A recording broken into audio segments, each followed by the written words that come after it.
and welcome into our ESPN FC studios for the latest edition of the show. I'm Alexis Nunes, and we are still going to be riding the wave of the World Cup draw on today's show, which is why look at the two guests that I have here with us. Frank Leboeuf, a World Cup winner with France back in 1998, and our Shaka Hislop, absolute heroics in the 2006 World Cup as Trinidad and Tobago took on Sweden, and this man denied Zlatan Ibrahimovic from scoring a goal. Clean sheet. I was expecting World Cup winner Frank Leboeuf and that guy down at the end. No.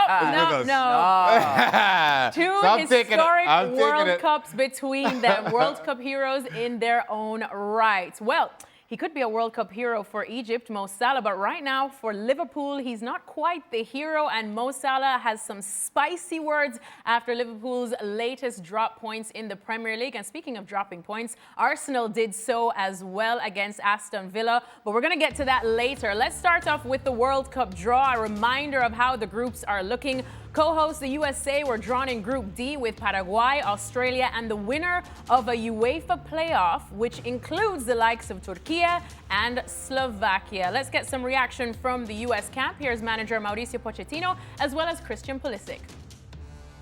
We need to be careful the message that we are going to send, because every time that we are here talking, the players are listening.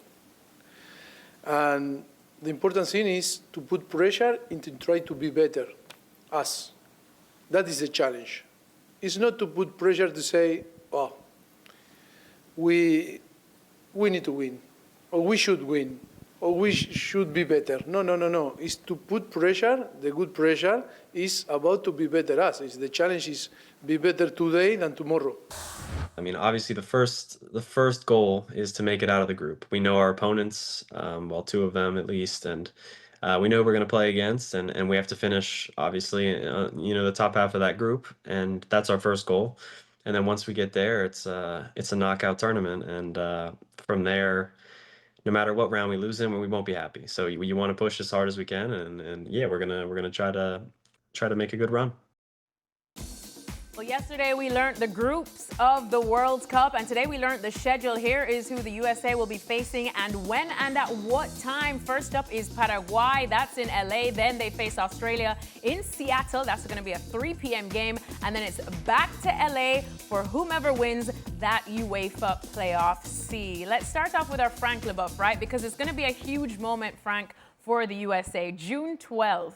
I just want you to take me into the minds of what these players would be feeling as hosts going into that first game against Paraguay. The pressure that you must have felt with France, playing in France.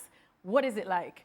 It's amazing. I remember seeing Christophe Dugarry crying, say, can you believe that we're going to play a World Cup at home? It says a lot about the love that we have for that game and the pressure you can feel and the pride that you go through with playing a World Cup in your own soil, and it's what the players going to feel. They're gonna have a great moment. They're gonna have a great time, and it can be history. You launch your World Cup, and then after you go with it, you go with the flow. But if you're into it, if you're all the players they go in the same direction, something incredible is possible.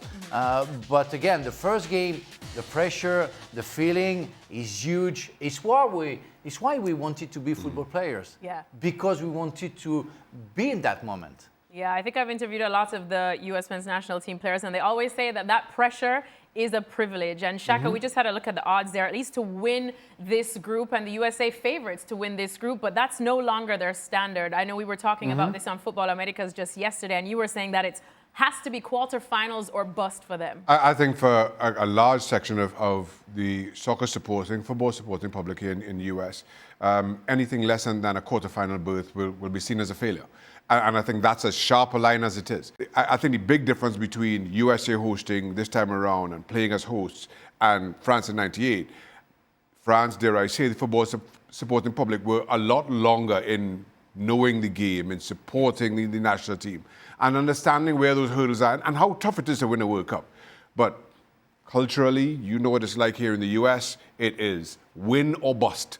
We are world champions or bust. And that does not translate to soccer, certainly not as far as the US is concerned. And that, I think, has an added pressure to the US's men's national It's a team. very good point Shaka just made, is the fact that the fans, they have a duty. We would have never won the World Cup without the fans, because they believed in us and we felt it. And so if the American population wants the US player to be better, they have to cheer for them, they have to be there, they have to give a good pressure, and they have to attend, because against some teams it's going to be hard. So players might feel playing away from home. As you were talking about the culture, it's very important the fans, they realize that the US men's national team need them. That's a duty that the population have towards their national teams. Well, we know this is going to be an historic World Cup, not just because it has been expanded to a lot of teams, but the fact that it's going to be a lot of miles of traveling. And just have a look at who's going to have to travel the most. The USA actually will have to cover the 6th farthest route to play their games. Shaka, is this a big deal? Of course it is. I think not only the miles covered, but the different conditions in a lot of those games. England, for instance, certainly if they get to the knockout stages, they'll be playing in Mexico City. That has a challenge that nowhere else in the US can offer, or Canada for that matter. So it's not just the miles, because you can make that journey a couple of days before and settle down, and but playing on the East Coast is very different from playing on the West Coast. It's very different from playing in Canada, and then Mexico is an issue all on its own. Having to play in those different circumstances, I think, provides all sorts of conundrums that I don't think many World Cups have had to deal with. Whether you're dealing, again, not just the different temperatures, but some stadiums are enclosed.